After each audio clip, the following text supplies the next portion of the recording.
Milestone school and কলেজে মর্মান্তিক এ ঘটনায় বিচার বিভাগীয় তদন্ত চেয়ে রিট করেন আইনজীবীরা। জনস্বার্থে রিটটি করেন বাংলাদেশ বার কাউন্সিলের ভাইস চেয়ারম্যান জয়নুল আবেদিন ও আইনজীবী আনিসুর রহমান রায়হান বিশ্বাস। রিটে জনবহুল এলাকায় ত্রুটিপূর্ণ বিমান ও যুদ্ধবিমান উড্ডয়নের নিষেধাজ্ঞার নির্দেশনা চাওয়া হয়। একই সঙ্গে বিমান বাহিনীর অধীনে ত্রুটিপূর্ণ বিমানের সংখ্যা কত ও রক্ষণাবেক্ষণে কী ধরনের কার্যক্রম নেওয়া হচ্ছে তা জানতেও নির্দেশনা চাওয়া হয়। জনবহুল এলাকায় বিশেষ করে ঢাকা সিটি কর্পোরেশন বা অন্যান্য জনবহুল যে সমস্ত এলাকা আছে এই সমস্ত এলাকায় কোনো এই ধরনের কোনো বিমান চলাচল করতে পারবে না, বিশেষ করে ট্রেনিং বিমান চলাচল করতে পারবে না, এইটা আমরা চেয়েছি।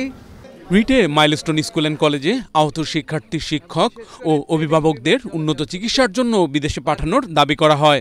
পাশাপাশি নিহতদের পরিবারকে 5 কোটি টাকা ও আহতদের 1 কোটি টাকা করে ক্ষতিপূরণ চাওয়া হয় এই রিটে।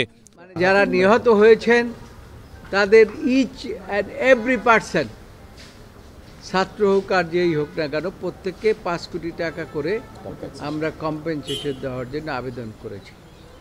এবং সাথে সাথে যারা আহত হয়েছে তাদের ব্যাপারেও আমরা বলেছি যে তাদেরকে 1 কোটি টাকা দেবেন এবং তাদের সুচিকিৎসার জন্য দেশের বাইরে পাঠাবার ব্যবস্থা করতে হবে। তারপরে আমরা যে প্রেয়ারটা করেছি সেটা হচ্ছে যে এই যে কোর্ট আদেশ দিয়েছে, এই সমস্ত যেগুলো আমি কথা বলছি এই আদেশগুলো কোর্ট দিয়েছে। সোমবার দুপুর 1টার পর রাজধানীর উত্তরায় বাংলাদেশ বিমান বাহিনীর একটি যুদ্ধবিমান দুর্ঘটনার কবলে পড়ে। বিমানটি উত্তরার মাইলস্টোন স্কুল অ্যান্ড কলেজের একটি ভবনে গিয়ে বিধ্বস্ত হয়। এতে বহু শিক্ষার্থী হতাহতের শিকার হন। Walid Siddiqui, Asian television, Dhaka.